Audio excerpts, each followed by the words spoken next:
Hi, my name is Cheryl Pilgrim, and I am the illustrator of the Littlest Voyageur. Today I'd like to read a chapter of this book with permission from the author, Margie Preuss, and the publisher, Holiday House. Before I start reading, I thought I'd tell you a little bit about what has happened in the story so far, and I would share some of the artwork that I created for this. Would you like to see that?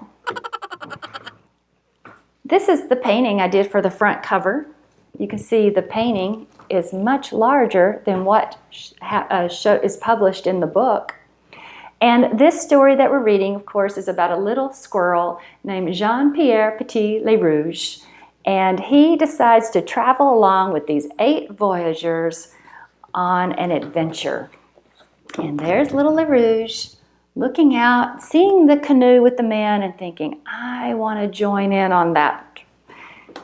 Now they're on a very difficult journey that's going to take them from Montreal along the waterways in canoes all the way over here to Lake Superior, where there is a place called Grand Portage, and that's what we're going to be reading about today when they finally arrive to their destination. This little squirrel travels along, and he makes a lot of noise. He does a lot of chattering. And in the book, we can hear what he's saying, but the men, all they hear is squirrel chatter. And sometimes it gets them kind of sidetracked. And at one point, they were so busy dealing with that squirrel, they got lost. Now, they were not very happy with Le Rouge. So Le Rouge helped out. He went to the top of a tree, and he helped point out to them where the rest of the brigade was headed. So once the men got back on track, Le Rouge got into a little bit more trouble. He's very curious, and they are carrying all these packages in their canoe, and he was wonder what's in there. What are we taking to the trading post? So he nibbled some little holes in there. Well, at one point, the canoe came up to some rapids, some really rough areas of water, and they could not paddle through it. So they had to pick everything up and carry all the packages and the canoe around the rapids. Well, guess what happened? When they picked up all those packages, every little spot that Le Rouge had chewed a little hole in, it made all their little beads that they were going to trade fall out. You can see this did not make them very happy with little Le Rouge, especially Jean Michon. And he's the one who really is cranky, and he is not a big fan of this squirrel. Jean Gentil is the one who's befriended him. He's a very kind man. Gentil in French means gentle. At one point when the canoe tumps over, Jean Gentil actually falls into the water and loses his red Voyageur hat that he needs to keep his head warm. Little Le Rouge tries to help, but he's just too small. So he decides he is going to be the hat for Jean Gentil, and he will keep his head warm. And that's why in a lot of these pictures, you're going to see the little squirrel on top of Jean Gentil's head. Now in this scene, they are finally arriving to Lake Superior. And this next part of the chapter is going to be where they arrive to Grand Portage. I thought I would tell you, before I read the chapter, would you like to hear a little bit about how I created this piece of artwork? Well, when I first started this, it didn't look anything like this drawing. It looked like this. These are called thumbnails. They're very tiny sketches of just different ideas I want to do for my illustration.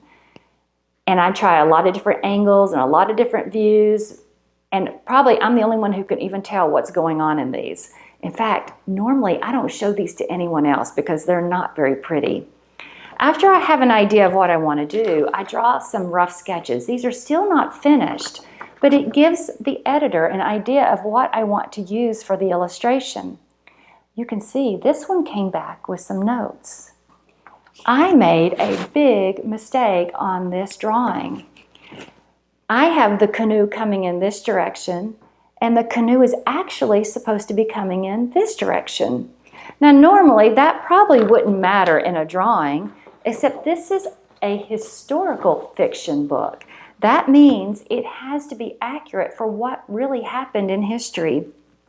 In fact, before I do my drawings, I have lots of resources. So I have pictures of what voyagers looked like, what kind of objects they might have used. I want to know what their canoe looked like. I want to know what red squirrels look like. And so you can see even what the landscape. So I want to use these resources so things are accurate, but I really had trouble finding a good photograph of Grand Portage, what it would have looked like during this time. So I contacted a museum called Grand Portage Monument, and they were nice enough to give me a photograph. They have a model like this in their museum, and they took a photograph for me and they sent it to me. So once they did that, I could finally draw this. So this one's more accurate. I have a bird's eye view so you can see it from above. I added a bird flying just to give you a little more idea of how high up this scene is.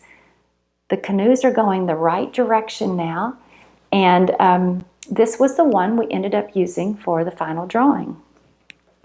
So now that you've seen a little bit of the art, let's talk about the chapter that I'm going to be reading, okay? This next chapter is called Grand Portage. And when I'm reading, you're going to notice I am calling out a lot of different names with Jean in them. And we've already talked about Jean Gentile. These are the sketches I did for their portraits. He's the one who befriends the squirrel. Jean Michon, he's the cranky one.